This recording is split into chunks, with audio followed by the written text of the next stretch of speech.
Hi, my name is Amit Gvaryahu, and I'm a faculty member at Drisha's summer programs.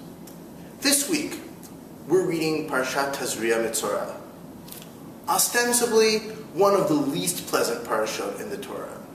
It begins with impurity at childbirth, and continues with leprosy, and ends with gonorrhea and menstrual influxes. Definitely not one of the more uplifting and enjoyable parashot in the Torah. I'd like to talk about leprosy.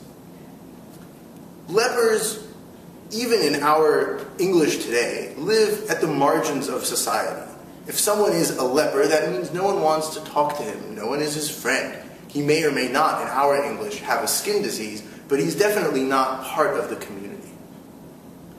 In Tanakh, a leper, a Metzora, is someone who has a certain kind of skin condition. And Parashat Tazria-Metzora can be read as a diagnostic manual and a treatment manual for this kind of skin disease, which can manifest itself on the bare skin, on the head, in the beard, and in other places in people's lives, such as their clothes and their house. The Torah does not say why people become lepers. It only instructs the priests how to diligently diagnose a case of leprosy, tzarat, to put the leper outside of the camp, where he is supposed to sit all alone, badad yashev, michutz lamachaneh moshavo, alone he shall sit. His seat is outside of the camp, and he has to sit there and yell, impure, impure, tameh, tameh, to make sure people do not come near him and contract impurity. We can only imagine how biblical lepers foraged for food or received alms from the community. But we also know how the leper is purified. There is a whole ceremony with birds and plants, and the leper is then readmitted into the community as his impurity is taken away by a bird. What we do not know is how the leper came to be this way. Is it simply random? Is it some kind of punishment? Narratives in Tanakh, such as the story of Moshe and his arm, when he told God he did not want to lead the Israelites into or out of slavery, show us that God sometimes inflicts leprosy on people because of what they say or what they do. And from these examples, Chazal tried to extrapolate a rule. Some said leprosy comes because of lashon hara, evil speech, because Miriam, another famous leper for a while, spoke evil of her brother Moses. Other rabbinic sources have other reasons for leprosy. But a close reading of the Psukim shows that the book of Leviticus, Vayikra, thinks that tzarat is really a completely random phenomenon.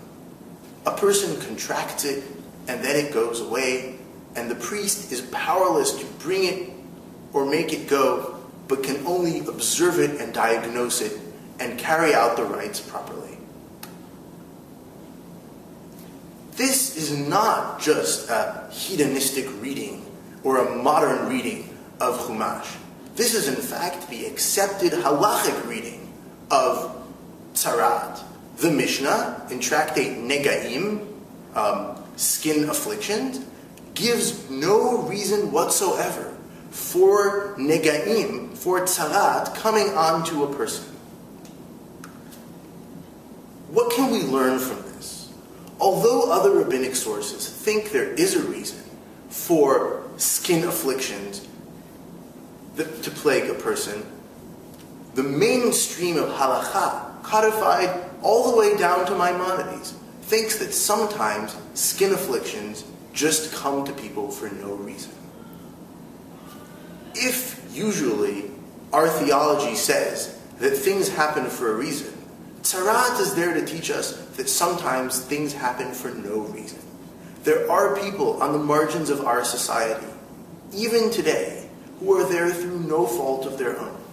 The marginalized, the poor, our modern day lepers sometimes get to where they are through their own trials and tribulations of life and through their own wrongdoings.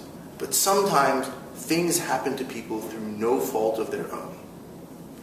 Our job as diligent servants of God, as a nation of priests, is to assist these people in their journey out of their situation, not to pass judgment on them. The lepers in our community, though we may say other things in our Agadah, should be treated according to the halakha. They are in their situation through no fault of their own. They must be helped, and when they can, they should be lifted out of it in a dignified and spiritual manner. Shabbat Shalom.